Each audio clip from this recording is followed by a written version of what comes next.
শহীদ শরীফ ওসমান হাদিকে যারা শহীদ করছে এই বাংলার জমিনে আওয়ামী ফ্যাসিস্টরা থাকতে পারবে না কথা বলেন ঠিক কিনা? এই গড়ে গড়ে বাংলার গড়ে গড়ে জন্ম নিবে এক একটা ওসমান হাদি। তোমরা একজন ওসমান হাদিকে শহীদ করছো, কিন্তু এই বাংলার জমিনে হাজারো ওসমান হাদি জন্ম নিবে ইনশাআল্লাহ। এরে আমার শ্রীপুরের বাবারা ও যুবক বন্ধুগণ শুনো, তোমারে আমারে আল্লাহ তাআলা দুনিয়াতে পাঠাইছেন। আল্লাহ তাআলা কেন পাঠাইছেন? আল্লাহ বলেন, ওয়ামা খালাকাতুল জিন্না ওয়াল ইনসা ইল্লা লিয়াবুদুন। বান্দারা শোনো, তোমাদেরকে আমি আল্লাহ তাআলা জমিনে পাঠাইছি কেবলমাত্র শুধুমাত্র একজনের গোলামি করার জন্য। আমার বাবারা যুবক বন্ধুরা জোরে জোরে বলেন তিনি কে? আরো জোরে জোরে বলেন তিনি কে? আল্লাহ তাআলা আমারে আপনারে সুন্দর করে বানাইছেন, সেই সার্টিফিকেটটা আল্লাহ দিয়া দিলেন। সুতরাং আল্লাহ তাআলা আমার দিল দেখবেন, আল্লাহ তাআলা আমার কলব দেখবেন। চেহারা দেখা কিন্তু মানুষকে আল্লাহ তাআলা ভালোবাসেন না, আল্লাহ তাআলা মানুষকে ভালোবাসেন দিল দেখা। রাসূল আকরাম সাল্লাল্লাহু আলাইহি ওয়াসাল্লামের এক সাহাবী হযরত বেলাল রাদিয়াল্লাহু তাআলা আনহু, হযরত বেলাল রাদিয়াল্লাহু তাআলা আনহুর ইতিহাস কে না জানে? হযরত বেলাল রাদিয়াল্লাহু তাআলা আনহু এমন একজন সাহাবী ছিলেন, দেখতে খাটো আবার কালো, ঠিকমতো কথা বলতে পারতেন না। হযরত বেলাল রাদিয়াল্লাহু তাআলা আনহু একজন কালো মানুষ ছিলেন, কিন্তু হযরত বেলাল রাদিয়াল্লাহু তাআলা কালো হওয়ার পরে আল্লাহ তাআলার ভয়, আল্লাহ তাআলার ভালোবাসা হযরতে দিলের ভিতরে এতটা বেশি ছিল। হযরত বেলাল রাদিয়াল্লাহু তাআলা আনহুকে আল্লাহ তাআলা এতটা পরিমাণ ভালোবাসছিলেন। হযরত বেলাল রাদিয়াল্লাহু তাআলা আনহু যখন মদিনার মসজিদে যখন মুয়াজ্জিনি করতেন, হযরত বেলাল রাদিয়াল্লাহু তাআলা আনহুর কণ্ঠটা এতটা ভালো ছিল না। হযরত বেলাল রাদিয়াল্লাহু তাআলা আনহু যখন আযান দিতেন, মসজিদের কমিটির মানুষগুলা হযরত বেলালের আযানটা পছন্দ হইতো না। যেরকম করে করে আমাদের সমাজে কিন্তু চলে, অনেক জায়গা দেখা যায় মুয়াজ্জিনের কণ্ঠ ভালো না, মুয়াজ্জিনকে পছন্দ করে না। মুয়াজ্জিনের কণ্ঠ যদি ভালো হয়, দেখতে সুন্দর না, মুয়াজ্জিন ভালো লাগে না। ইমাম সাহেবের কণ্ঠ ভালো না, ইমাম সাহেব ভালো লাগে না। ইমাম সাহেব দেখতে ভালো না, ইমাম সাহেব ভালো লাগে না। হযরত বেলাল রাদিয়াল্লাহু তাআলা কে তারা পছন্দ করে না। নবীর কাছে সব বলতেছে, নবীজি হযরত বেলাল যে আমরা মদিনার মসজিদে মুয়াজ্জিন রাখবো না, আমরা নতুন মুয়াজ্জিন নিয়োগ দিব। নতুন এমন একজন মুয়াজ্জিন আমরা নিয়োগ দিব, মুয়াজ্জিনের আযান বড় সুন্দর হবে, মুয়াজ্জিনদের দেখতে বড় ভালো লাগবে। রাসূল আকরাম সাল্লাল্লাহু আলাইহি ওয়াসাল্লামের মনটা কিন্তু বেজার হয়ে গেল, কিন্তু নবীজি কিছু বলতে পারেন না। তাদের কথায় মসজিদে নববীতে নতুন মুয়াজ্জিন যখন নিয়োগ দেওয়া হলো, নতুন মুয়াজ্জিন যখন নিয়োগ দেওয়া হলো, হযরত বেলালের যখন মসজিদ থেকে বিদায় দেওয়া হলো, নতুন মুয়াজ্জিন নিয়োগ দেওয়ার পরে নতুন মুয়াজ্জিন যখন মসজিদে নববীর মধ্যে আযান দিল, ফজরের আযান যখন দিল, এত সুন্দর আযান, এত সুন্দর আযান, দেখতেও বড় চমৎকার। নতুন মুয়াজ্জিন যখন আযান দিল, আযান দেওয়ার পরে আমার আপনার নবী বিশ্ব নবী মুহাম্মদ আরবি সাল্লাল্লাহু আলাইহি ওয়াসাল্লামের ইমামতিতে মসজিদে নববীর মধ্যে নামাজ আদায় করেছে, ফজরের নামাজ। ফজরের নামাজ যখন শেষ হয়ে গেল, ফজরের নামাজের পরে কিন্তু সকাল হয়ে যায়। ফজরের নামাজ যখন হয়ে গেল, আল্লাহ তাআলার পক্ষ থেকে হযরত জিবরাইল নবীর কাছে চলে আসছেন। হযরত জিবরাইল নবীর কাছে আসার পরে নবীর আয়েশা হযরত জিবরাইল বলতেছেন, নবী গো, আল্লাহ তাআলার পক্ষ থেকে সালাম, আপনারা কেন ফজরের আযান মসজিদে নববীতে দেন না? আমার আপনার নবী হযরত জিবরাইল বলতেছেন, জিবরাইল শোনো, মসজিদে নববীতে ফজরের আযান হইছে, ফজরের আযান হইছে, আমার ইমামতিতে মসজিদে নববীতে নামাজ হইছে।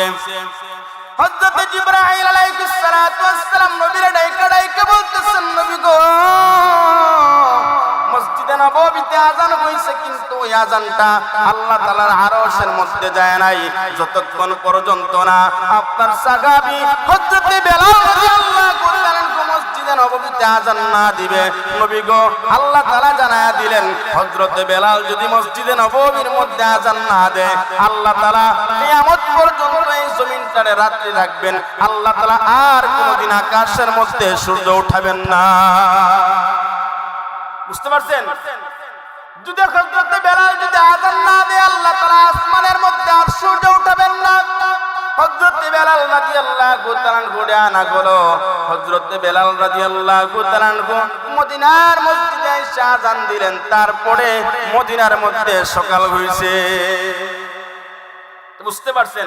হযরত বেলাল রাদিয়াল্লাহু তাআলা কালো, এতটা কুৎসিত ইসলামের ইতিহাসে ৪-৫ জন কালো মানুষকে যদি আপনি একত্রিত করেন, তার মধ্যে অন্যতম একজন কালো সাহাবী ছিলেন কে? হযরতে বেলাল রাদিয়াল্লাহু তাআলা। কিন্তু হতে পারেন কালো, কিন্তু আল্লাহর কাছে বড় দামি।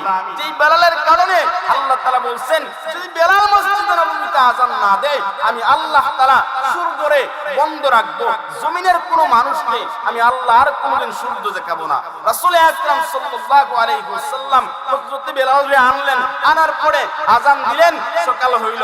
আল্লাহ তাআলা হযরত জিবরাইল দিয়া নবীকে বলতেছেন, নবী গো, আপনি দুনিয়ার মানুষের উপর একটা দয়া করছেন। দয়াটা কি? আপনি যদি আজকে হযরত বেলালকে যদি মদিনার মসজিদে আইনা যদি আযান না দেওয়াইতেন, আমি আল্লাহ সূর্যের একেবারে বন্ধ করে দিতাম। হযরত বেলাল কালো হইতে পারে, কিন্তু আল্লাহর কাছে বড় দামি। কিন্তু আমাদের সমাজে অনেক মানুষ কিন্তু অহংকার করে, আছে না? অনেক অহংকার করে। রাসূল আকরাম সাল্লাল্লাহু আলাইহি ওয়াসাল্লাম বলেন, লা ইয়াদখুলুল জান্নাতা মান কানা ফি কলবিহি মিসকালান যাররাতিন মিন কিবরিন। যে সরিষার দানা পরিমাণ অহংকার যদি কারো ভিতরে থাকে, লা ইয়াদখুলুল জান্নাতা, ওই মানুষটা কখনো আল্লাহর জান্নাতে প্রবেশ করবে না। অহংকার করা যাবে? আওয়াজ করে বলেন না, আপনারা কি সজাগ? অহংকার করা যাবে? কখনো অহংকার করা যাবে না। অহংকার বুঝতে পারছেন তো? অহংকার করা যাবে না। কেউ ধনী অহংকার করে, আরেকজন গরিব দেখলে মানে তার কেমন কেমন লাগে। আবার জমিনে এমনও যুবক আছে বা এমনও মানুষ আছে যারা চেহারার দিক দিয়ে বড় সুন্দর, দেখতে শুনতে ভালো লাগে, কিন্তু আরেকজন রাখালের ছেলে চেহারা এতটা ভালো না, ড্রাইভারের ছেলে চেহারা এতটা ভালো না, দেখবেন তার পাশ দিয়ে গেলে তার চেহারাটা কেমন বানায়, তারে মানুষই মনে করে না। বন্ধু, তুমি যে রবের সৃষ্টি, সেও তো ওই রবেরই সৃষ্টি। তোমারে আল্লাহ তাআলা দনির দুলাল বানায়া পাঠাইছে, তারে আল্লাহ তাআলা ড্রাইভারের ঘরে জন্ম দিছে, তারে আল্লাহ তাআলা কৃষকের ঘরে জন্ম দিছে। কিন্তু মৃত্যুর পরে তার যে জায়গা, তোমারও তো একই জায়গা, তারে যেটা কাপন দিবে, তোমারও তো এতটা কাপনই দিবে। তোমারে তো মরার পরে কবরে বিলাসভাবে বিলাসিতা জীবন তোমারে দেওয়া হইব না, এমন না তোমার বাবার সম্পত্তি তোমার কবরে দিব আর কবরে বসে বসে গিয়ে এই টাকা দিয়ে তুমি খাইবা, নাই এমন। সুতরাং দেখেন, আজকের এই মাহফিলটা তখনই সার্থক। আপনারা তো বয়ান শুনেন, ম্যাক্সিমাম মানুষ ওয়াজের ময়দানে আসে সুরের ক্ষুধা মিটাইবার লাগে। এটা একেবারে সত্য একটা কথা। মানুষের খাবারের যেমন একটা ক্ষুধা আছে, সুরের কিন্তু একটা ক্ষুধা আছে। এই সুরের ক্ষুধা মিটাইবার লাগে ওয়াজে আয়। সুর যদি ভালো হয় বয়ান শুনবে, আর যদি সুর ভালো না হয় দেখবেন আস্তে আস্তে আস্তে সে হয় বাড়ি আসবে। কিন্তু বাবা শোনো, তুমি যে এমন চলতেছো, তুমি বুঝো, বুঝতেছো তুমি পৃথিবীর প্রতিটা মানুষের কাছে আজরাইল আলাইহিস সালাতু ওয়াস সালাম সবচেয়ে পাশে, এতটা পরিমাণ পাশে আজরাইল আলাইহিস সালাতু ওয়াস সালাম। তুমি গাড়টা পিছনে নিলা, এই গাড়টা সামনে আনার সুযোগ তোমার নাই। পয়গম্বর সুলাইমান আলাইহিস সালাতু ওয়াস সালামের পিতা পয়গম্বর দাউদ আলাইহিস সালাতু ওয়াস সালাম একবার সন্তানদেরকে ডাইকা বলতেছেন, আরে আমার প্রাণের সন্তানেরা, তোমাদের কাছে আমার 3টা প্রশ্ন, আমার সন্তানেরা 3টা প্রশ্নের জবাব তোমরা দিবা। পয়গম্বর দাউদ আলাইহিস সালাতু ওয়াস সালাম সন্তানদেরকে ডাইকা বলতেছেন, আরে আমার প্রাণের সন্তানেরা, তোমাদের কাছে আমার 3টা প্রশ্নের প্রথম নাম্বার প্রশ্ন হলো, এরে আমার সন্তানেরা, তোমরা বলো দেখি দুনিয়াতে সবচেয়ে দূরের জায়গা কোনটা? পয়গম্বর দাউদ আলাইহিস সালাতু ওয়াস সালামের সন্তানেরা বাবাকে ডাইকা বলতেছে, আব্বা গো, দুনিয়াতে ওই জায়গাটা সবচেয়ে দূরে, ওই জায়গাটা সবচেয়ে দূরে। এরকম করে করে করে করে সন্তানরা বাবাকে বলতেছে, বাবা গো, ওই জায়গাটা সবচেয়ে দূরে, ওই জায়গাটা সবচেয়ে দূরে। পয়গম্বর দাউদ আলাইহিস সালাতু ওয়াস সালামের একজন সন্তান ছিল, যে সন্তানের নাম ছিল পয়গম্বর সুলাইমান আলাইহিস সালাতু ওয়াস সালাম। পয়গম্বর সুলাইমান আলাইহিস সালাতু ওয়াস সালাম বাবার এই প্রশ্নটা শুনে জমিনের মধ্যে কান্না করতেছেন গড়াগড়ি করে।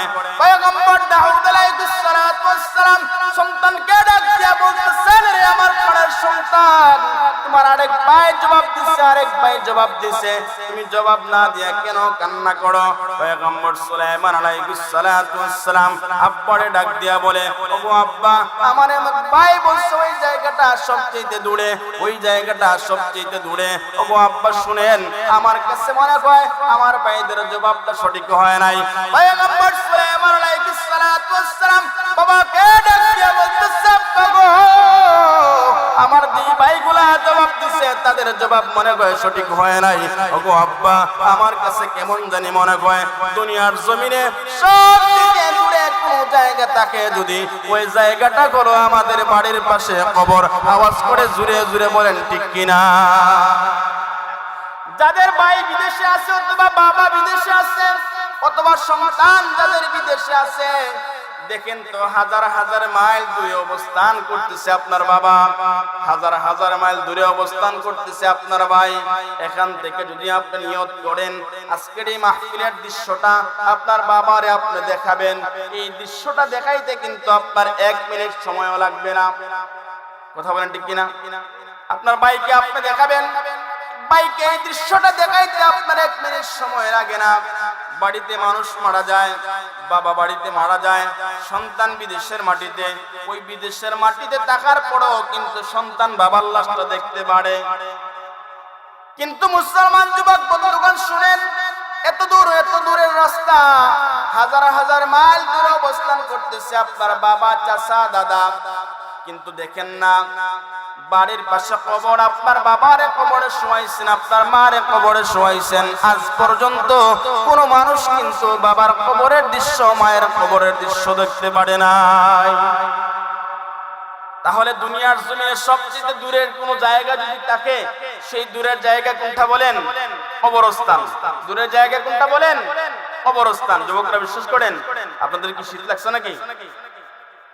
বিপ্লব মানে জীবন দেয়া বসে থাকা নয়, সে কোনদিন আসবে না রে করো যদি ভয়। বিপ্লব মানে জীবন দেয়া বসে থাকা নয়, সে কোনদিন আসবে না রে করো যদি ভয়। শরীরের মধ্যে বিপ্লব গঠান, এইরকম শীতের মধ্যে গুঞ্জা মারে বইয়া লাভ আছে? একটু সেতানের শরীরে ও মোবাইল দিবানো বইয়া। প্রথম নাম্বার প্রশ্ন, দুনিয়ার জমিনের সবচেয়ে দূরের জায়গা কোনটা? তাইলে দুনিয়ার জমিনের সবচেয়ে দূরের জায়গা কবর। সজাগ থাকেন, দূরের জায়গা কোনটা? কবর। এবার পয়গম্বর দাউদ আলাইহিস সালাতু ওয়াস সালাম সন্তানদেরকে 2 নাম্বার প্রশ্ন করতেছেন, আরে আমার সন্তানেরা শোনো, তোমাদের কাছে আমি বাবার 2 নাম্বার প্রশ্ন হলো, তোমরা বলো দেখি দুনিয়ার জমিনে সবচেয়ে সস্তা কোন জিনিসটা? পয়গম্বর সুলাইমান আলাইহিস সালাতু ওয়াস সালামের অন্যান্য ভাইরা, তার মানে হযরত দাউদ আলাইহিস সালাতু ওয়াস সালামের সন্তানরা বাবার ডাইকা বলতেছে, ওগো আব্বা, দুনিয়ার জমিনে ওই জিনিসটা সবচেয়ে সস্তা, ওই জিনিসটা সস্তা। এরকম করে করে পয়গম্বর দাউদ আলাইহিস সালাতু ওয়াস সালামের সন্তানরা বাবাকে বলতেছে, আব্বা গো, এই জিনিসটা সস্তা, ওই জিনিসটা সস্তা। পয়গম্বর দাউদ আলাইহিস সালাতু ওয়াস সালামের সন্তান পয়গম্বর সুলাইমান আলাইহিস সালাতু ওয়াস সালাম আবার কান্না করা শুরু করে দিলেন। বাবা পয়গম্বর দাউদ আলাইহিস সালাতু ওয়াস সালাম বলতেছেন, আরে আমার প্রাণের সন্তান, তুমি কেন কান্না করো? পয়গম্বর সুলাইমান আলাইহিস সালাতু ওয়াস সালাম বাবার ডাইকা বলতেছে, ওগো আব্বা, আমার এক ভাই বলছে ওই জিনিসটা সস্তা, আমার আরেক ভাই বলছে ওই জিনিসটা সস্তা, কিন্তু না গো বলা, আমার কাছে কেন জানি মনে হয় দুনিয়ার জমিনে কোন সস্তা জিনিস যদি থাকে, ওই জিনিসটা হলো মানুষ মারা যাওয়ার পরে তার লাশটা, মানুষ মারা যাওয়ার পরে ওই লাশটারে মানুষ যদি বিনা টাকায় দেয়, ওই লাশটা কিন্তু কেউ কিনবে না। ওগো আব্বা, আমার কেন জানি মনে হয় দুনিয়ার জমিনে সস্তা কোন জিনিস যদি থাকে, ওই জিনিসটা হলো মানুষ মারা যাওয়ার পরে তার লাশ। 4 দিন এখানে একটা লাশ পড়ে থাকো, দেখবেন 5 নম্বর দিন ওই লাশের ধারে কাছে কেউ যাইতে ভয় লাগে। এখন যদি আপনার একটা মানুষ মারা যাওয়ার পরে, আপনাদের শ্রীপুরে একজন মারা গেছে, আরেকজন এসে বলছে যে 100 টাকা দিবে, তুই আমার 100 টাকা দিয়ে দে, এই লাশটা তুই নিয়ে নে। কেউ নিবে না। তারপরে একদিন 2 দিন যাবে, আপনি যদি শেষ পর্যন্ত বলেন যে ভাই টাকাও লাগবে, তুমি লাশটা নিয়ে যাও, কেউ নিবে বলেন? কেউ নিবে না। এমন সস্তা জিনিস কেউ নিবে না। তো আপনার বডি নিয়ে যে আপনি বাহাদুরি করতেছেন, রব তো বলতেছেন আল্লাহ তোমার সুন্দর করে বানাইছেন, কিন্তু সুন্দর করে যে আল্লাহ বানাইছেন, এই সুন্দর করে বানানোর পরেও অনেক যুবক দেখেন ফেয়ার এন্ড লাভলি ব্যবহার করে, আছে না, ঐতব্য ক্রিম ব্যবহার করে চেহারা সুন্দর বানাইবার লাগে।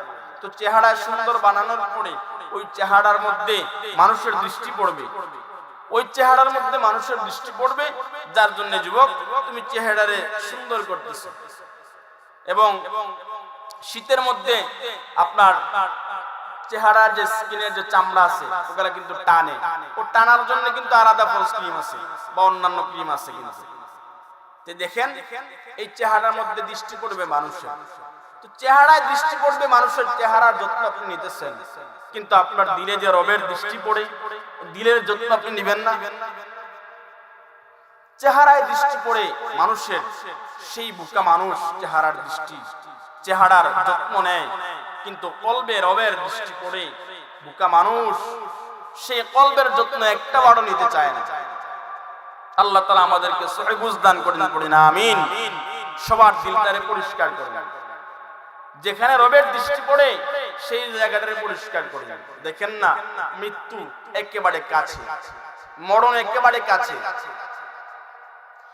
এবার পয়গম্বর দাউদ আলাইহিস সালাতু ওয়াস সালাম সন্তানদেরকে 3 নাম্বার প্রশ্ন করতেছেন, প্রাণের সন্তানেরা তোমাদের কাছে আমার 3 নাম্বার প্রশ্ন হলো, সেই প্রশ্নের জবাব তোমরা দিবা। পয়গম্বর দাউদ আলাইহিস সালাতু ওয়াস সালাম সন্তানদেরকে এবার ডাইকা বলতেছেন, আরে আমার প্রাণের সন্তানেরা বলো দেখি দুনিয়ার জমিনে সবচেয়ে কাছে কোন জিনিসটা? পয়গম্বর দাউদ আলাইহিস সালাতু ওয়াস সালামের সন্তানেরা আব্বারে ডাইকা বলতেছে, আব্বা গো দুনিয়ার জমিনে সবচেয়ে কাছে মনে করেন কথার কথা আপনার শরীরের আপনার পোশাকটাই কিন্তু আপনার কাছে, আপনার মাথার টুপিটা কিন্তু আপনার কাছে, আবার মুখের কাছে যদি আপনি দেখেন আপনার পাগড়ি দিয়ে আপনি মুখটাকে পেছাইছেন, পাগড়িটাই কিন্তু আপনার পাশে। তো পয়গম্বর দাউদ আলাইহিস সালাতু ওয়াস সালামের সন্তানেরা বাবারে ডাইকা বলতেছে, আব্বা গো এই জিনিসগুলো আমাদের পাশে, এই জিনিসগুলো আমাদের কাছে। পয়গম্বর দাউদ নবীর সন্তান পয়গম্বর সুলাইমান আলাইহিস সালাতু ওয়াস সালাম কান্না করা শুরু করে দিলেন। আবার বাবারে ডাইকা বলতেছেন, বাবারে বলতেছেন, আব্বা গো আমার অমুক ভাই বলছে ওই জিনিসটা কাছে, আমার অমুক ভাই বলছে ওই জিনিসটা কাছে। পয়গম্বর দাউদ আলাইহিস সালাতু ওয়াস সালামের সন্তান পয়গম্বর সুলাইমান আলাইহিস সালাতু ওয়াস সালাম বলতেছেন, আব্বা গো দুনিয়ার জমিনে সবচেয়ে কাছে কোন জিনিস যদি থাকে ওই জিনিসটা হলো মালাকুল মউত হযরত আজরাইল আলাইহিস সালাতু ওয়াস সালাম। পয়গম্বর সুলাইমান বলে, আব্বা গো আজরাইল আলাইহিস সালাতু ওয়াস সালাম এতটা কাছে, একটা শ্বাস বাহিরে নিলে আরেকটা শ্বাস ভিতরে নেওয়ার ক্ষমতা কারো নাই। হযরত আজরাইল আলাইহিস সালাতু ওয়াস সালাম যখন প্রতিটা মানুষের সঙ্গে দেখা করবেন, হযরত আজরাইল আলাইহিস সালাতু ওয়াস সালাম কোন মানুষে একটা সেকেন্ড সময়ও দিবেন না। দুনিয়ার প্রতিটা মানুষের সাথে আজরাইল কয়বার দেখা করবে বলেন? একবার দেখা করবে। কয়বার? একবার দেখা করবে। দুনিয়ার প্রতিটা মানুষের সাথে হযরত আজরাইল একবার দেখা করবে, এবং হযরত আজরাইল আমার আপনার সঙ্গে যখন দেখা করবেন আমার আপনারা কিন্তু রাখা যাবেন না। ইদা জা আজালুকুম লা ইস্তাখিরুনা সাআতান ওয়া লা ইস্তাকদিমুন। হযরত আজরাইল আলাইহিস সালাতু ওয়াস সালাম নির্দিষ্ট সময় যখন আসবে তখনই কিন্তু আমার আপনার সঙ্গে সাক্ষাৎ করবেন। এজন্য যুবক বন্ধুগণ ও আমার বৃদ্ধ বাবারা শোনো, দুনিয়াটা এমন আল্লাহ তাআলা তো সুন্দর করে আমাদের আপনারে বানাইছেন, আল্লাহ তাআলা সুন্দর করে এজন্য বানাইছেন, রবের গোলামি করার জন্য আল্লাহ বানাইছেন। কিন্তু দেখেন না আমার এলাকার যুবক ভাইরা আসরের আযান যখন মসজিদের মাইকের মধ্যে মধ্যে কয় আমার যুবক বন্ধুগণ মাঠের মধ্যে খেলা করতেছে, আসরের আজান মসজিদ দিতেছে, কিন্তু আমার যুবক ভাইরা ফিল্ডের মধ্যে খেলে। আসরের আজান মসজিদ দিছে, মসজিদের মধ্যে মসজিদ আসরের আজান দিছে, আমার বাবারা সাহেব দোকানের মধ্যে আড্ডা দেয়। এই আমার বাবারা শোনো, মসজিদের মধ্যে যখন জোহরের আজান হয়, আমার আল্লাহ ফেরেশতাদেরকে ডাক দিয়া বলে, এরে আমার ফেরেশতারা শোনো, আল্লাহ তাবারক ওয়া তাআলা বলেন, ফেরেশতারা শোনো, আমার বান্দা জোহরের নামাজে আমার কাছে আসবে। জোহরের আজান যখন মসজিদে হয়, বান্দা তো জোহরের নামাজে আল্লাহ তাআলার ডাকে সাড়া দেয় না। ফেরেশতারা আল্লাহর ডাক দিয়া বলে, আগো আল্লাহ, তোমার বান্দা জোহরের নামাজে তোমার কাছে আসে নাই।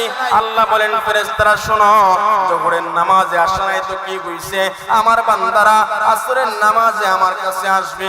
আসরের আজান যখন মসজিদে হয়, মসজিদ যখন আসরের আজান দেয়, কিন্তু কপাল পোড়া মুসলমান আসরের নামাজেও মসজিদে আসে না। আমার আল্লাহ ডাক দিয়া বলে, এরে ফেরেশতারা শোনো, আসরের নামাজ না পড়লে কি হবে, আমার বান্দা মাগরিবের নামাজ এসে জামাতের সঙ্গে আদায় করবে।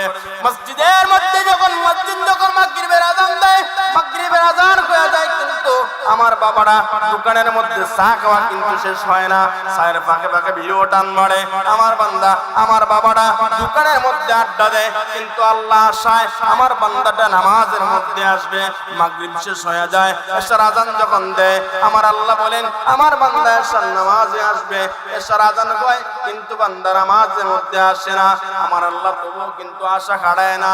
আমার আল্লাহ আশায় থাকে, আমার বান্দা এশার নামাজ পড়ে নাই তো কি হইছে, ফজরের নামাজটা এসে বান্দা মসজিদের মধ্যে পড়বে। কিন্তু কপাল পোড়া মুসলমান, সকাল যখন হয়, ফজরের আজান যখন মসজিদে হয়, বান্দা জগিং করতে পারে। ডাক্তার বলছে সকালবেলা ব্যায়াম করবা, এক্সারসাইজ করবা, শরীর ভালো থাকবে, ডায়াবেটিসের সমস্যা হবে না। ডাক্তারের কথা মানিয়া শ্রীপুরের রাস্তা দিয়ে সকালবেলা দৌড়ায়, কিন্তু কপাল পোড়া মুসলমান মসজিদে নামাজের মধ্যে আসে না। এমন মানুষ আপনাদের এলাকায় নাইনি? ডাক্তার বলছে, কে বলছে? ডাক্তার বলছে, যদি সকালবেলা আপনি জগিং করেন, এক্সারসাইজ করেন, তাহলে আপনার শরীরটা ভালো থাকবে, ডায়াবেটিসের সমস্যা হবে না, আরো কত কিছু। তো ডাক্তারের কথা মানিয়া অনেক মহিলারা এবং অনেক পুরুষ আমাদের শহর অঞ্চলে বেশি দেখা যায়। সকালের পরে আপনি মেইন বিশ্ব রোডের পাশে যদি তাকেন, দেখবেন শহর থেকে দৌড়াইয়া আপনার মাইজবাড়ি অঞ্চল, আমি যেখানে থাকি, এদিকে আসে অনেক মানুষ। কিন্তু দেখেন প্রকৃতপক্ষে অনেকে আছে ডাক্তারের কথা অনুসরণ করে সকালে জগিং করতে পারে, কিন্তু রব বলছে তোমারে বান্দা নামাজ পড়ো, কিন্তু নামাজ পড়তে পারে না। হায় আফসোস যুবক, তোমার শরীরে শক্তি আছে, শক্তি শরীরে এমন শক্তি, কিন্তু যেই শক্তি দিয়ে লাভটা কি হবে, যেই শক্তি মসজিদে যাইতে পারে না, এই শক্তি দিয়ে লাভটা কি হবে? যেই শক্তি, যেই শরীর ফজরের সময় নামাজে যাইতে অচেতন হয়ে যায়, এই শরীর দিয়ে আপনার হবেটা কি? যুবক, রাসূল আকরাম সাল্লাল্লাহু আলাইহি ওয়াসাল্লামের পক্ষ থেকে যেহেতু যুবক বেশি, তার জন্য যুবকদেরকে বলতেছি, নবীর পক্ষ থেকে একটা সুসংবাদ আছে। সেই সুসংবাদটা শুনবা তোমরা, যুবকরা শুনবা। শীতে ধরছে, নবীর পক্ষ থেকে যুবকদের জন্য একটা সুসংবাদ। রাসূল আকরাম সাল্লাল্লাহু আলাইহি ওয়াসাল্লাম বলেন, যুবক, তোমার জন্য সুসংবাদটা হলো, অনেক যুবক শ্রীপুর কাঁপায়, বাজার কাঁপায়, হাঁটতেছে, সে মনে করতেছে আমার শরীরের পাওয়ারে শ্রীপুরের জমিন রাস্তাগুলা এভাবে কাঁপে। কিন্তু রাসূল আকরাম সাল্লাল্লাহু আলাইহি ওয়াসাল্লাম বলেন, যুবক, শ্রীপুরের মাটি তুমি কেন কাঁপাবা?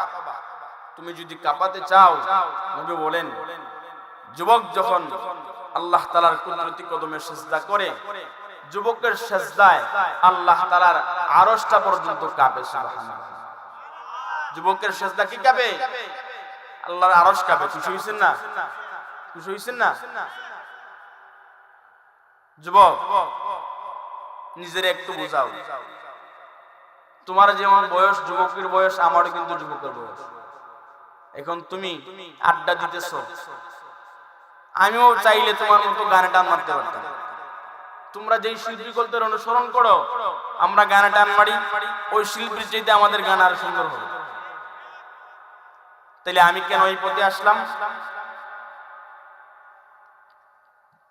দুনিয়ার দান্দায় আসছি, দুনিয়ার মায়া আসছি, আল্লাহ তাআলার কবরের ভয়ে। কারণ তোমার আমার ঠিকানা শেষ পর্যন্ত আল্লাহর কবর।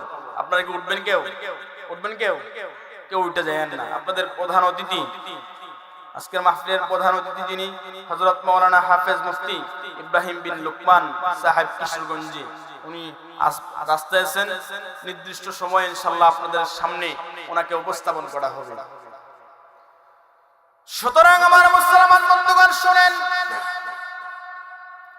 দুনিয়াতে আল্লাহ তাবারক ওয়া তাআলা আমারে পাঠাইছেন, আপনারে পাঠাইছেন। আল্লাহ কিন্তু চিরস্থায়ী বানায় আল্লাহ তাআলা আমারে আপনারে পাঠায় নাই। কোন জায়গায় আমার আপনার মরণ হবে কেউ কিন্তু আমরা বলতে পারি না। বাজারের মধ্যে আপনার মরণ হতে পারে, আমার মরণ হতে পারে, মাহফিলের মধ্যে আপনার মরণ হতে পারে, ঘরের মধ্যে আপনার মরণ হতে পারে, হসপিটালের মধ্যে আপনার মরণ হতে পারে, দেশে হতে পারে মরণ, বিদেশে হতে পারে মরণ। কেউ জানে না কার কোথায় মরণ হবে। কিন্তু মুসলমান যুবক শোনো, ও আমার কলিজার টুকরা বাবারা শোনো, দুনিয়াতে আসার পরে সবচেয়ে মহা সত্য যে বিষয়টা, দুনিয়াতে আসছি আল্লাহ তাআলা কবরে আমাদেরকে যাওয়া লাগবে। তো আল্লাহ তাআলা দুনিয়াতে যে আমারে পাঠাইছেন, আল্লাহ যে হায়াত দিবেন, আল্লাহ তাআলা কেন হায়াত দিবেন? সূরা মুলকের মধ্যে আল্লাহ তাআলা সুন্দর করে বলতেছেন, আল্লাযী খালাকাল মাউতা ওয়াল হায়াতা লিয়াবলুয়াকুম আইয়ুকুম আহসানু আমালা। আমার মুসলমান যুবক বন্ধুগণ শোনো, আল্লাহ তাবারক ওয়া তাআলা বলতেছেন, বান্দারা শোনো, আমি আল্লাহ তাআলা তোমারে হায়াত দিলাম, আমি আল্লাহ তাআলা আবার তোমারে মরণ দিব। আমি আল্লাহ তাআলা তোমারে কেন হায়াত দিলাম, আমি আল্লাহ তাআলা কেন আবার তোমারে মরণ দিব? আল্লাহ বলতেছেন লিয়াবলুয়াকুম, আমি আল্লাহ তাআলা দেখতে চাই আইয়ুকুম, তোমাদের মধ্যে, তোমাদের ভেতরে আহসানু আমালা, কোন বান্দার আমল সবচেয়ে সুন্দর। তো আল্লাহ তাআলা এই জায়গার মধ্যে আহসানু আমালা না বইলা আকতারু আমালা আল্লাহ তাআলা বলতে পারতেন কোন বান্দার আমল সবচেয়ে বেশি। এই কথা আল্লাহ বলতে পারতেন কোন বান্দার আমল বেশি, কিন্তু না, আল্লাহ আকতারু ব্যবহার না করে আহসান ব্যবহার করছেন, মানে ভালো আমল, উত্তম আমল। সেই উত্তম আমলটা দেখার জন্য আল্লাহ তাআলা আমারে হায়াত দিবেন, আপনারে হায়াত দিবেন। কিন্তু আল্লাহ আবার কি দিবেন? মরণ দিবেন। কি দিবেন? মরণ দিবেন। যুবক দেখো না, তোমার মতো কত যুবক আল্লাহ তাআলা এই জমিনের নিচে নিয়ে নিছে। আল্লাহ তোমার মতো কত যুবক হাসতো, মাঠের মধ্যে খেলতো, কিন্তু সেই যুবকটা দুনিয়াতে নাই। আজকে তার কবরে ঘাস জমে গেছে। সবাই একটু জিকির করি, লা ইলাহা ইল্লাল্লাহ।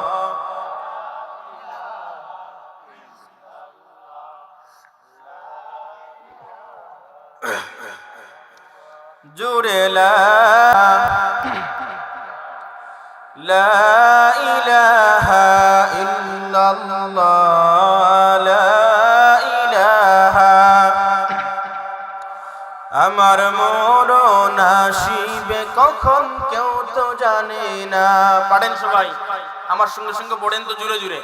আমার মরণ আসিবে কখন কেউ তো জানে না, আমি মরে গেলে আমায় তোমরা ভুইলা যাইও না, আমি মরে গেলে আমায় তোমরা ভুইলা যাইও না। আমার মরণ জুড়ে, আমার মরণ আসিবে কখন, আমি মরে গেলে আমায় তোমরা ভুইলা যাইও না, আমি চলে গেলে আমায় তোমরা ভুইলা যাইও না। আমার মরণ আসিবে কখন, আমার মরণ আসিবে কখন। এই দুনিয়া চিরজীবন থাকার জায়গা না, অন্ধকার কবর যে আমার আসল ঠিকানা। এই দুনিয়া চিরজীবন থাকার জায়গা না, অন্ধকার অন্ধকার কবর যে আমার আসল ঠিকানা, সবাই রেখে আমায় চলে যাবে, সঙ্গে যাবে না। সবাই রেখে আমায় চলে যাবে, সঙ্গে যাবে না। আমার মরণ, আমার মরণ আসিবে কখন কেউ তো জানে না। আমি মরে গেলে আমায় তোমরা ভুইলা যাও না। জুড়ে আমি মরে গেলে, আমার মরণ আসিবে কখন কেউ তো জানে না। আমার মরণ আসিবে কখন কেউ তো জানে না। কবর মাঝে মা বাবাকে দেখা যাবে না, দেখবো যারে তিনি হলেন সোনার মদিনা। কবর মাঝে মা বাবাকে দেখা যাবে না, দেখবো যারে তিনি আছেন সোনার মদিনা। সেদিন নবী বিনে আর তো কেহ আপন হবে না। সেদিন নবী বিনে না। আমার মরণ আসিবে কখন কেউ তো জানে না। আমার মরণ আসিবে কখন কেউ তো জানে না। টাকা পয়সা বাড়ি গাড়ি যাহা করেছি, সব কিছু পালাইয়া আজি একা যাইতেছি। কথা বলেন ঠিক কিনা? বুঝতেছেন কথা? গজলটা যদি একটা গজল, আপনি যদি প্রতিটা কথা যদি একটু ফলো করেন, জীবন কিন্তু এখানেই পাল্টে যাবে। টাকা পয়সা বাড়ি গাড়ি যাহা করেছি, সব কিছু পালাইয়া আমি একা যাইতেছি। টাকা পয়সা বাড়ি গাড়ি যাহা করেছি, সব কিছু পালাইয়া আমি। এত নিষ্ঠুর হবে মানুষ তা তো জানি না। ডানে বামে মাটি আমার মাটির বিছানা, ডানে বামে মাটি আমার মাটির বিছানা।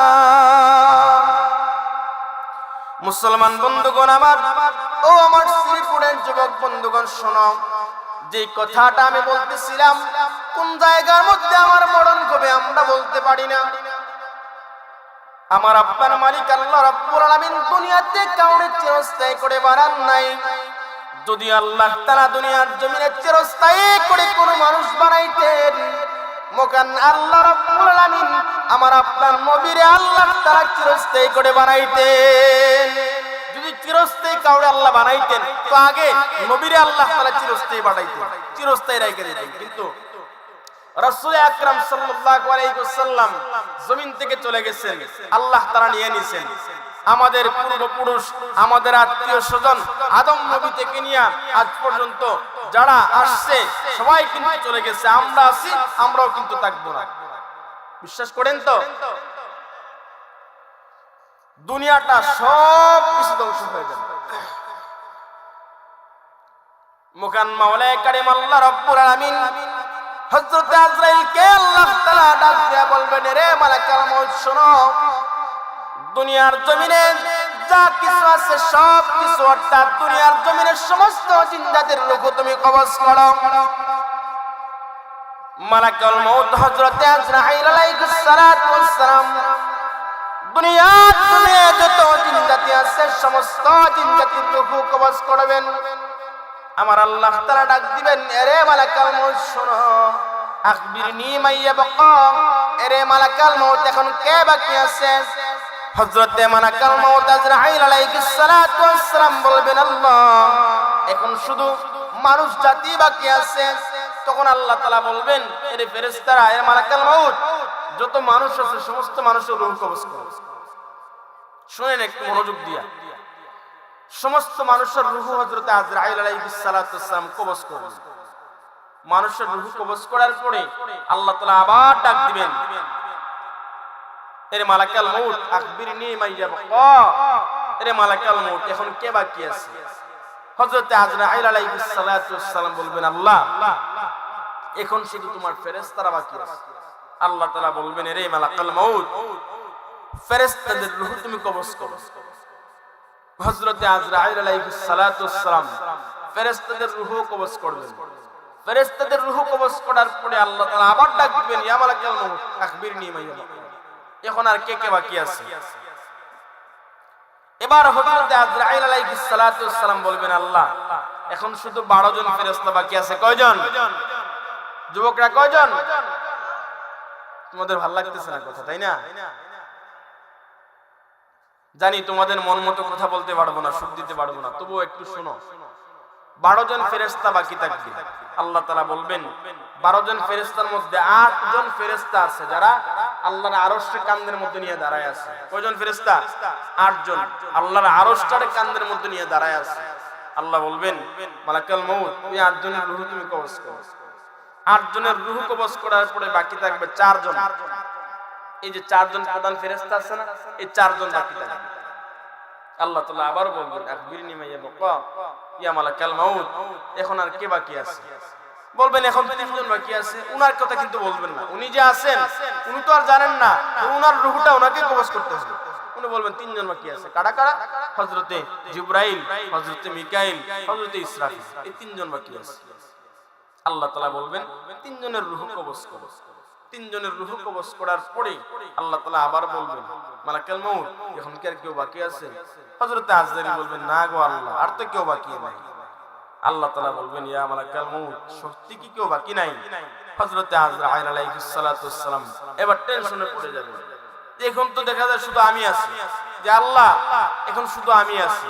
আল্লাহ বলবেন, ইয়া মালাকুল মউত মুতু, তুমি মরে যাও। হযরত আজরাইল আলাইহিস সালাতু ওয়াস সালাম এই প্রশ্নটা শোনার পরে হযরত আজরাইল আলাইহিস সালাতু ওয়াস সালাম কান্না করা শুরু করে দিবেন। হযরত আজরাইল আলাইহিস সালাতু ওয়াস সালাম হাওমাও করে কান্না করবেন। আমার আল্লাহ হযরত আজরাইলকে ডাক দিয়ে বলবেন, এ আজরাইল শোনো, আর দেরি করো না, ইয়া মালাকুল মউত মুতু, তুমি মরে যাও। হযরত আজরাইল আলাইহিস সালাতু ওয়াস সালাম কান্না করে করে হযরত আজরাইল আলাইহিস সালাতু ওয়াস সালাম আল্লাহরে বলবেন, ওগো আল্লাহ, আগে যদি জানতাম যে আমার রূহটা আমারে কবজ করতে হবে, তাহলে রূহ কবজ করার দায়িত্ব আমি নিতাম না, রূহ কবজ করার দায়িত্ব হযরত জিবরাইলকে দিয়ে দিতাম। আগে যদি জানতাম আমার রূহটা আমারে কবজ করতে হবে, তাহলে রূহ কবজ করার দায়িত্ব আমি নিতাম না, রূহ কবজের দায়িত্ব হযরত ইসরাফিলকে দিয়ে দিতাম, মিকাইলকে দিয়ে দিতাম।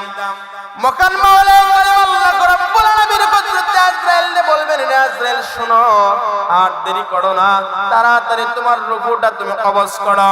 হযরত আজরাইল আলাইহিস সালাতু ওয়াস সালাম জান্নাত এবং জাহান্নামের মাঝখানে একটা ফাঁকা জায়গা আছে, ওই ফাঁকা জায়গার মধ্যে দাঁড়ায়া হযরত আজরাইল আলাইহিস সালাতু ওয়াস সালাম বুকের মধ্যে হাত দিয়া নিজের রূহটা নিজে কবজ করবেন।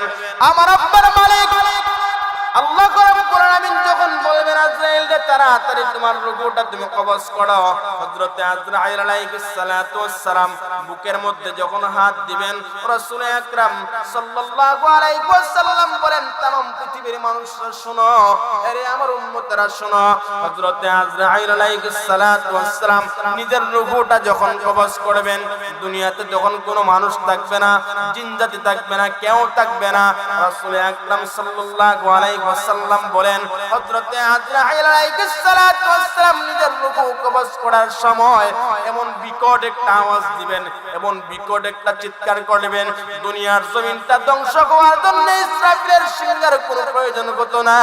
হযরত আজরাইল আলাইহিস সালাতু ওয়াস সালামের চিৎকারের আওয়াজে দুনিয়ার জমিনটা ধ্বংস হয়ে যাইত। এত বিকট আওয়াজ দিবেন। তাহলে আমার আপনার রূহ যিনি কবজ করবেন বা করেন, উনাকেও একদিন কি করতে হবে? মরতে হবে। তার মানে মৃত্যুটা আমার আপনার জন্য নির্দিষ্ট। দুনিয়াতে আসার পরে সবচেয়ে মহা সত্য যে বিষয়টা, যেটার মধ্যে কোনো ইখতিলাফ নেই, কোনো সন্দেহ নাই, মরা লাগবে মানে লাগবে, মৃত্যুবরণ করা লাগবে মানে লাগবে। এই যে যুবকরা সমাজে এমনও যুবক দরকার, যুবকরা তোমরা খেলবা মাঠের মধ্যে খেলো, কিন্তু তোমাদের উচিত মাঠের মধ্যে খেলবা, খেলা দরকার আছে, কিন্তু তোমাদের উচিত, তোমরা যুবক, কারণ যুবক এই যৌবনও কিন্তু একদিন জং ধরে যাবে। তুমি নিজের চেহারাটা নিজে দেখো না, তোমাদের আশেপাশে মুরব্বী যারা আছেন ওনারা কোথায় চিন্তা করেন, ওনার কিন্তু বয়সটা তোমার মতো ছিল, কিন্তু আজকে উনি এমন হয়েছে, তুমিও কিন্তু এমন হইবা। সুতরাং যুবক শোনো, তোমরা হচ্ছে ইসলামের মডেল। একটা এলাকারে শ্রীপুর রে তোমরাই পারো ইসলামী একটা সমাজ গড়তে। এই শ্রীপুর রে তোমরা এমন ভাবে গড়বা, সমাজের প্রতিটি ভালো কাজে তোমরা আগায়া থাকবা। যখন আজান হবে তোমরা মসজিদে যাবা, কারণ আগামী দিনে এই জাতির এদেশের নেতৃত্ব যুবকরাই কিন্তু দিবে। সুতরাং যুবক, তুমি কেন পিছিয়ে থাকবা? তুমি তো সামনে আগাবা, সামনে আগাবা। দিনের কাজে তুমি বেশি তার সামনে থাকবা। দিনের কাজে তুমি কেন পিছিয়ে থাকবা? তুমি দিনের কাজে সামনে আসো। আজান হবে, খেলা বাদ দিয়া মসজিদে আসো, নামাজ পড়বা, তারপরে খেলবা। নামাজ পড়ে যদি তুমি খেলো, এই খেলাটাও কিন্তু আল্লাহর পক্ষ থেকে তোমার জন্য ইবাদত হয়ে যাবে। বিশ্বাস করেন, নামাজ পড়বেন আসরের নামাজ, আসরের নামাজ পড়ে মাগরিবের আগ পর্যন্ত সুস্থ সংস্কৃতি, যেটা সুস্থ সংস্কৃতির বিকাশ ঘটাবে, এমন খেলা না। আবার ঠান্ডার পরে খেলতেছেন, আপনার পরস্তরক হইতেছে, ঠান্ডার গুইরা আপনার হাঁটু পর্যন্ত গুইরা তারপরে খেলেন। খেলার পরে মাগরিবের নামাজ আয়েশা মসজিদে পড়েন। নবীজির হাদিসও কিন্তু এটা, আসরের নামাজ অর্থাৎ জোহরের নামাজ কেউ মসজিদে পড়লো, আসরের নামাজ আয়েশা মসজিদে পড়লো। এই ফাঁকা সময়টুকু বান্দার জন্য আল্লাহ তাআলা যা কিছু করছে, খারাপ কাজ না ভালো কাজ করছে, আল্লাহ তাআলা এইগুলো বান্দার আমলনামা সব দিয়ে দেন। সুবহানাল্লাহ। যুবকরা তোমরা আগায় থাকবা না ইনশাআল্লাহ, আগায় থাকবা। আমার প্রিয় মুসলমান বন্ধুগণ শুনেন, রাসূল আকরাম সাল্লাল্লাহু আলাইহি ওয়াসাল্লাম এই দ্বীনের জন্য, ইসলামের জন্য কত কষ্ট সহ্য করছেন। দিনটা কিন্তু এমনি এমনি আসে নাই। আমরা তো বর্তমানে রেডিমেড ইসলাম পাইলাম। এই দ্বীনের জন্য আমার আপনার শরীর থেকে কিন্তু রক্ত জড়ায় নাই, কিন্তু রাসূল আকরাম সাল্লাল্লাহু আলাইহি ওয়াসাল্লাম এই দ্বীনের জন্য, ইসলামের জন্য আল্লাহর নবী কতটা কষ্ট সহ্য করছেন। আমার প্রিয় মুসলমান বন্ধুগণ শুনেন, রাসূল আকরাম সাল্লাল্লাহু আলাইহি ওয়াসাল্লাম মক্কা ছেড়ে যখন মদিনায় হিজরত করেন, আমার আপনার নবী মুহাম্মদ আরবি সাল্লাল্লাহু আলাইহি ওয়াসাল্লাম মক্কায় থাকেন নাই। কাফের বেঈমানদের অত্যাচারে আমার আপনার নবী মক্কা ছেড়ে মদিনার মধ্যে হিজরত করেন। রাসূল আকরাম সাল্লাল্লাহু আলাইহি ওয়াসাল্লাম যখন মক্কা ছেড়ে যখন মদিনায় হিজরত করেন, মহান মাওলা করিম আল্লাহ সুবহানাহু ওয়া তাআলা হযরত জিবরাইলকে পাঠিয়ে দিলেন। হযরত জিবরাইল আসার পরে নবীর কাছে আসলেন, আসার পরে বলতেছেন, নবী গো, আপনি মক্কা ছেড়ে মদিনার মধ্যে হিজরত করেন, কারণ হলো কাফের বেঈমানেরা আপনার গোড়ের চতুর্দিকে তরবারি নিয়ে দাঁড়ায় আছে। যে কোনো সময় তারা আপনার গোড়ে ঢুকতে পারে এবং আপনার গোড়ে ঢুকে আপনারে তারা হত্যা করবে। রাসূল আকরাম সাল্লাল্লাহু আলাইহি ওয়াসাল্লাম ওনার চাচাতো ভাই আবার মেয়ের জামাই হযরত আলী, নাম শুনছেন না? হযরত আলী রাদিয়াল্লাহু তাআলা, হযরত আলী রাদিয়াল্লাহু তাআলা নবী হযরত আলীকে বলতেছেন, আলী রে, আমার চাদরটা তোমার গায়ের মধ্যে দিয়া আমার বিছানার মধ্যে তুমি শুয়ে থাকবে, আমি যাইতেছি হিজরতের জন্য ঘর থেকে বাড়ি হইতেছি। হযরত আলী রাদিয়াল্লাহু তাআলা তখন বলছিলেন, নবী গো, আপনার চাদরটা গায়ের মধ্যে দিয়া তো আমি ঘুমাইব, কিন্তু কাফের বেঈমানেরা মনে করবে তারা এটা আমি, আপনি মুহাম্মদ সাল্লাল্লাহু আলাইহি ওয়াসাল্লাম, তারা মনে করবে যে এটাই মুহাম্মদ, আমাকে তারা মুহাম্মদ ভেবে আমারে তারা দ্বিখণ্ডিত করবে। নবী গো, এরপরেও আমি আলী একটুকু ভয় পাই না, কারণ আমি আলী, তারা যদি আমারে দ্বিখণ্ডিত করে ফেলে আমি আলী এই ভেবে সান্ত্বনা পাবো যে আজকে আমি আলীর জীবনের বিনিময়ে আল্লাহর হাবিবের জীবনটা আজও পর্যন্ত বেঁচে আছে। তো রাসূল আকরাম সাল্লাল্লাহু আলাইহি ওয়াসাল্লাম যখন ঘর থেকে বাইরে হইলেন, এখন ঘরের চতুর্দিকে তো আপনার কাফের বেঈমানরা অস্ত্র নিয়ে দাঁড়ানো। এখন নবীজি এখান থেকে বাইরে হবেন কিভাবে? আল্লাহ তাআলা বলতেছেন, নবী গো, হাতের মধ্যে এক মুষ্টি বালু নেন এবং শাহাতিল উজু বলে বালুগুলো আপনি নিক্ষেপ করেন, বাকি কাজগুলো আমি আল্লাহ করব। সুবহানাল্লাহ। রাসূল আকরাম সাল্লাল্লাহু আলাইহি ওয়াসাল্লাম হাতের মধ্যে বালু নিয়া বালুগুলা নিক্ষেপ করলেন। আর আল্লাহ তাআলা ওই বালুগুলা যতটা কাফের আছে সমস্ত কাফেরদের চোখের মধ্যে আল্লাহ তাআলা ঢুকায় দিয়েছে সুবহানাল্লাহ। নবীজি তো বালু নিক্ষেপ করছেন একদিকে, চতুর্দিকে যত কাফের তরবারি নিয়ে দাঁড়ানো ছিল সমস্ত কাফেরদের চোখে চোখে আল্লাহ বালু ঢুকায় দিয়েছে।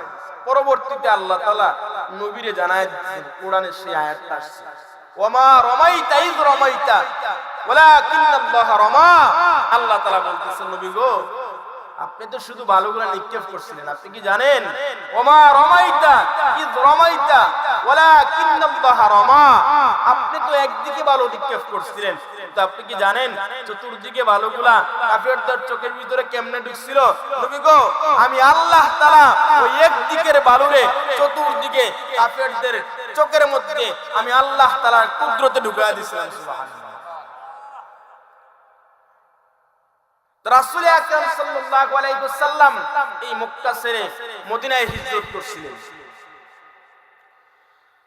আমার আপনার নবী মুহাম্মদ আরবি সাল্লাল্লাহু আলাইহি ওয়াসাল্লাম মক্কা ছেড়ে যখন আল্লাহর নবী মদিনার মধ্যে হিজরত করবেন, আল্লাহর নবী যখন সামনে আগাইতেছেন আর কান্না করতেছেন, পিছন দিক দিয়ে আল্লাহর নবী চান মক্কার দিকে তাকায়া আল্লাহর নবী বলতেছেন, রে কাবা বড় আশা ছিল তোমার কাছে থাকবো, মায়ের জন্মভূমিতে থাকবো, কিন্তু এই নিষ্ঠুর সন্তানেরা আমারে তোমার কাছে থাকতে দিল না। যে আল্লাহ রাসূল মক্কার দিকে তাকায়া কান্না করতেছেন, রে কাবা বড় আশা ছিল তোমার কাছে থাকবো, কিন্তু তোমার নিষ্ঠুর সন্তানেরা তোমার কাছে আমারে থাকতে দিল না। এই দিনের জন্য আল্লাহ রাসূল, এই যুবক এই 2 মিনিট বাবা ভাই সুবহানাল্লাহ, ওনি অবস্থা অতবিল তোমরা নিয়ে কইলে আমার এখন আমার ফেলা দিয়ে যাও ইজ্জত বাদ নষ্ট করে দিবা, আমার লইয়া যাও তোমরা বাড়িকে খাইতাম না, আমার লইয়া যাও শেষ পর্যন্ত। আচ্ছা দেখেন তো আমি একটা কথা বলি, এই যে আগে বললাম যুবক মাহফিলের আগে তোমরা থাকবে, এখন যারাই আছেন প্রধান অতিথি যদি আসেন কিশোরগঞ্জ থেকে আসবেন, আমি তো আপনাদের এলাকার সন্তান, কিশোরগঞ্জ থেকে আইসা যদি দেখেন মাঠ ফাঁকা, এটা আপনাদের অঞ্চলের শরম না? কথা বলেন না, শরম না?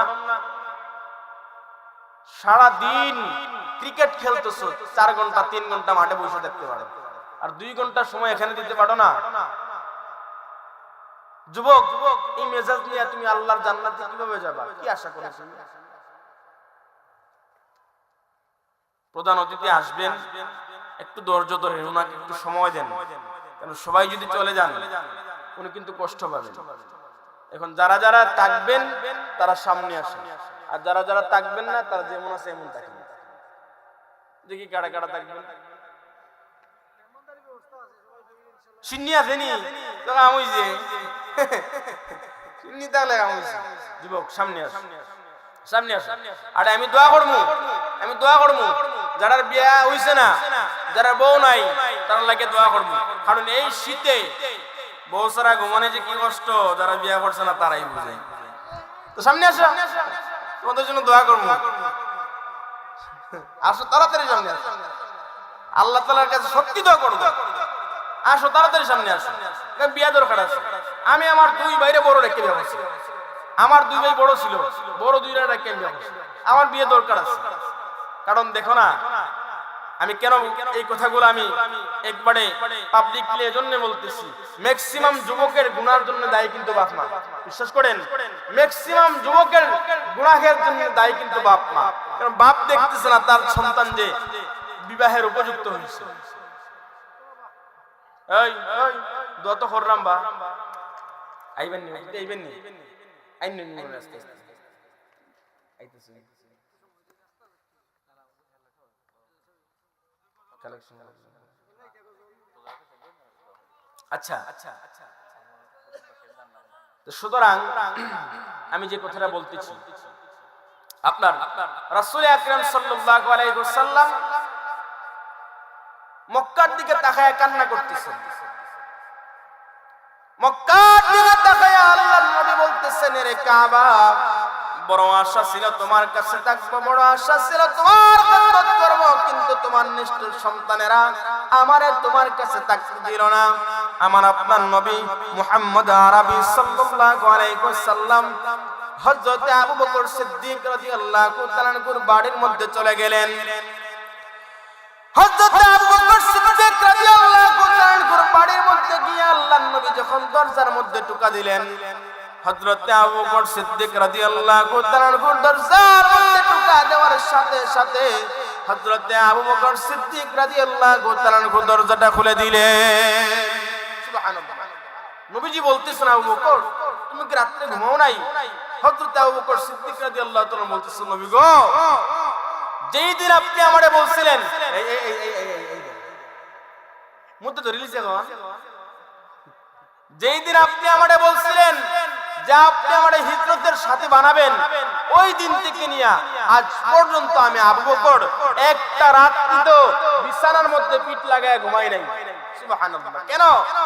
কারণ আপনি যদি আমারে এই রাত্রিবেলা ডাক দেন আর আমি যদি ঘুম থেকে উঠতে না পারি, যদি দেরি হয়ে যায়, আল্লাহ তাবারক ওয়া তাআলা যদি আমারে বলেন, আবু বকর আমার হাবিব তোমার দরজার মধ্যে এসে দাঁড়ায়ছিল, তোমারে ডাকতেছিল, কিন্তু তুমি ঘুমায়ছিলা। যদি আমার হাবিব কষ্ট পাইছে, আল্লাহ যদি আমার এই কষ্ট করে, আমি এজন্য একটা রাত্রি তো বিছানার মধ্যে পিঠ লাগায় ঘুমাই নাই। এতটা পরিমাণ ভালোবাসা ছিল হযরতে আবু বকর সিদ্দিক রাদিয়াল্লাহু তাআলা আনহুর। আল্লাহ নবী আসতেন না। সুতরাং শ্রীপুরবাসী শুনেন, গজল শুনতেন, ডিজিটালে বাংলাদেশে কত কিছু দেখার আছে, দেখতে গেলে শেষ হবে না, অল্প দেখো ভাই। ওলামাইয়া জুবান বুড়া এক রুগে কেসে দৌড়া, আধুনিকতার হাওয়া গায়ে লাগছে ভাই। কথা বলেন ঠিক কিনা? ডিজিটালে বাংলাদেশে কত কিছু দেখার আছে, দেখতে গেলে শেষ হবে না, অল্প দেখো ভাই। ফুলামাইয়া জুবান বুড়া একই রোগে খাইছে দৌড়া, আধুনিকতার হাওয়া গায়ে লাগছে ভাই। যে যে কিছু বলক না কেন গায়ে লাগে না, আমরা কিন্তু চালাক জাতি, মুঠে বই পাই না। আমগো দেশে ফেসবুক আছে, আমরা বলদ না। আমগো দেশে ফেসবুক আছে, আমরা বলদ না। আমগো দেশে ফেসবুক আছে, আমরা গলদ না। আমগো দেশে ফেসবুক আছে, আমরা বলদ না। কথা বলেন ঠিক কিনা? আমগো দেশে ফেসবুক আছে, আমরা বলদ না। আমগো দেশে ফেসবুক আছে, আমরা বলদ না। ডিজিটালে বাংলাদেশে কত কিছু দেখার আছে, দেখতে গেলে শেষ হবে না, অল্প দেখো ভাই। ফুলামাইয়া জওয়ান বুড়া একই রোগে খাইছে দৌড়া, আধুনিকতার হাওয়া গায়ে লাগছে হাই। যে যে কিছু বলক না কেন গায়ে লাগে না, আমরা কিন্তু চালাক জাতি, মুঠে বই পাই না। আমগো দেশে ফেসবুক আছে, আমরা বলদ না। আমগো দেশে ফেসবুক আছে, আমরা বলদ না। আদব আখলাক কাড়ে বলে কিছু জানে না, বড়দের সম্মান করা মানতে পারে না। একজনে একাধিক আইডি চালায় ভাই, ফেক আইডির নাম কত প্রকার তাও জানা নাই। কথা বলেন ঠিক কিনা? জুয়ান বড়দ ফুলা সাজে ফেসবুকেতে মাইয়া, মাইয়ারা সব ফুলা হইছে ফেসবুক পাইয়া। কথা বলেন ঠিক কিনা? কি এক আজব জামানাতে আমরা আইলাম ভাই, ফুলায় ফুলায় প্রেম ঘটে নিজেও জানে না।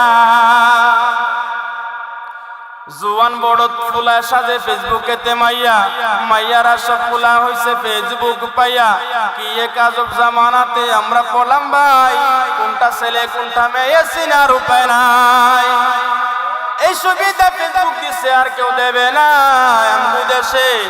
আমগো দেশে ফেসবুক আছে, আমরা বলদ না। আমগো দেশে ফেসবুক আছে, আমরা বলদ না। আমগো দেশে ফেসবুক আছে, আমরা বলদ না। আমগো দেশে ফেসবুক আছে, আমরা বলদ না। যত প্রকার শত্রুতা সব বন্ধু সাইজা করে, অন্যের ভালো দেখা শুধু হিংসায় জইলা মরে। আছে না নাই? পড়ালেখা কর্মকাণ্ড সবকিছু বাদ দিয়া পিচ্ছি ফুলে চালায় ফেসবুক গভীর মনোযোগ দিয়া। দুই বন্ধুর মাঝে যদি ঝগড়া বিবাদ হয়, সরাসরি না কইয়া সব ফেসবুকেতে কয়। কথা বলেন ঠিক কিনা? ফেসবুক এখন সংসদ আর হাইকোর্ট হইয়া গেছে, বকল সব বলদ গুলো বিচারপতি হইছে। কথাগুলো সত্যি নি? যখন তখন মন আমগো দেশে ফেসবুক আছে আমরা বলদ না, আমগো দেশে ফেসবুক আছে আমরা বলদ না, আমগো দেশে ফেসবুক আছে আমরা বলদ না, আমগো দেশে ফেসবুক আছে আমরা বলদ না। যা কিছু বললাম ভুল ভ্রান্তি আল্লাহ তাআলা মাফ করুক। আমার প্রিয় যুবকদেরকে আল্লাহ তাআলা দ্বীনের জন্য কবুল করেন, আমিন। আমি আরেকটা কথা বলি, সেই কথাটা বলে শেষ করতেছি। প্রতিটা মাহফিলে আমি বলি আমার যুবক ভাইদের জন্য, আমি প্রতিটা মাহফিলে যে কোনো এক ফাঁকে এই কথাটা বলতে চাই। কেন বলি? কারণ এখনকার অনেক যুবক আছে বাবার পরিচয় দিতে লজ্জা করে। আসেনি এমন যুবক? বাবার পরিচয় দিতে সে লজ্জা করে, কারণ তার বাবা দেখতে কালো, দেখতে কুৎসিত, রিক্সা চালায়, ড্রাইভারি করে, ঠেলা গাড়ি চালায়, বন্ধুর সামনে বাবার পরিচয় দেয় না। তার পাশে বসে তার বাবা, কিন্তু বন্ধুর সামনে বলে না যে এটা আমার বাবা। এই কথাটা বলতে চায় না, কারণ তার লজ্জা লাগে। তার বাবা কৃষিকাজ করে, তার বাবা দেখতে কালো, এজন্য বন্ধুর সামনে বাবার পরিচয় দেয় না। যুবক শোনো, তুমি কেন তোমার বাবার পরিচয় দিবা না? তুমি তো গর্বে করে বলবা যে এটা আমার বাবা, আমার বাবা আমারে রিক্সা চালাইয়া, কৃষিকাজ করাইয়া, আমার বাবা অন্যের জমিতে কাজ করে আমারে মানুষ বানাইছে, আমারে বাবা খাওয়াইছে। আমার বাবা তো চুরি করে নাই, আমার বাবা তো ডাকাতি করে নাই, ঘুষ খায় নাই, অন্যের হক মাইরা তো আমার বাবা বড় করে নাই। সুতরাং আমার বাবা কৃষিকাজ করে, এটা আমার জন্য গর্বের বিষয়। আমার বাবা রিক্সা চালায়, এটা আমার জন্য গর্বের বিষয়। যুবক শোনো, বাবার সাথে এমন করো না। বাবাকে পরিচয় দাও গর্বের সাথে, লজ্জার সাথে না। আল্লাহ তাআলা আমাদের সবাইকে কবুল করুক, আমিন সুম্মা আমিন। আবারও দেখা হবে কোরআনের ময়দানে। যুবকরা ভালো থাকো, সুস্থ থাকো। আসসালামু আলাইকুম ওয়া রাহমাতুল্লাহি ওয়া বারাকাতুহু।